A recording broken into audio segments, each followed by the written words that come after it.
Welcome back to Rap4, Omar Macy here. Today I want to talk to you guys about the Lok-Bolt system combined with the anti-chop bolt. Last video we were talking about the Lok-Bolt and how you have to recock after every magazine you install or every time you have a misfeed. In this case we have the T68 basically assembled with the anti-chop bolt and the Lok-Bolt system. And what you will see is basically with this system you will not have to recock after each misfeed or magazine. Basically it still reduces the amount of airflow that goes into the paintball, so it will not shoot out of the barrel because it's basically not allowing the bolt to chamber it. Okay, so as you can see, there we go. We're starting to pull out here.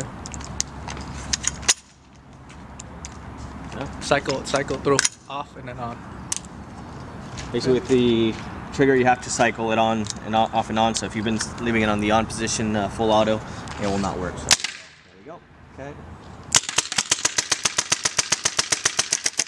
As you can see, while we're still shooting it, it'll continue to fire even though the Lok-Bolt's activated. So it's still preventing an improperly chambered ball from shooting or chopping in this case, but it does recock after each firing session. Let's go ahead and shoot another magazine through this.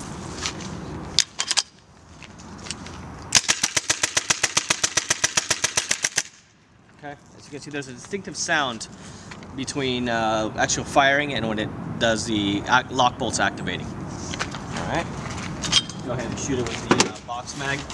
Now box mag has had very good results so far.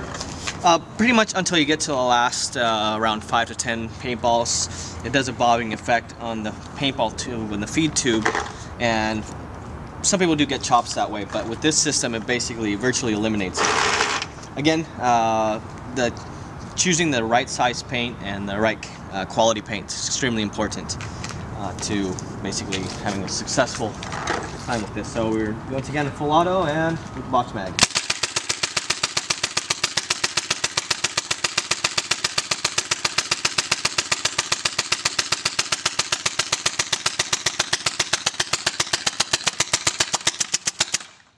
All right. So right here. Okay, well we have the basically the box mag pouch on here, so I'm unable to see how many paintballs we have left inside here, but from judging it, it's pretty low. And in fact, you'll notice while I'm shooting it that it has some kind of misfires. Again, without the Lok-Bolt system, you most likely get a chop, and we can kind of demonstrate that with a standard T68 paintball gun that we have here as well. Let's see if we can replicate that.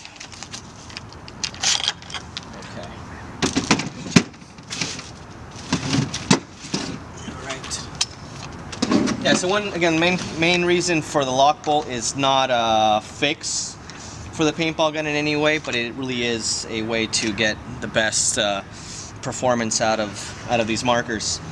And of course there's that two options. So if you want to go with the route of using the Lok-Bolt with the standard bolt, it has the realism factor, so after each magazine you have to recock it.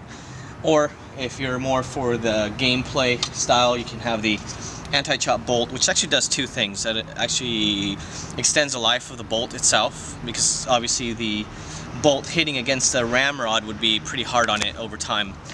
So we do recommend that when using the Lok-Bolt, you watch out during your cleaning and disassembly, just to make sure that it's still good. And of course we'll have options for that as well.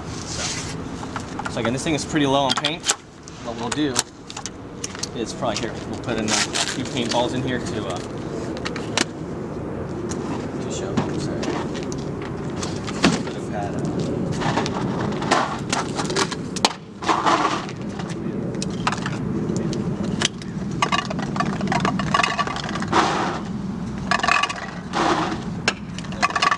Now, for the purposes of this video, we're doing this without safety goggles because we don't have a microphone out here. But we do always wear your safety goggles when you're shooting these paintballs. It's definitely very important. So yeah, definitely don't try this at home. Okay, there we go. So we got the box mag on.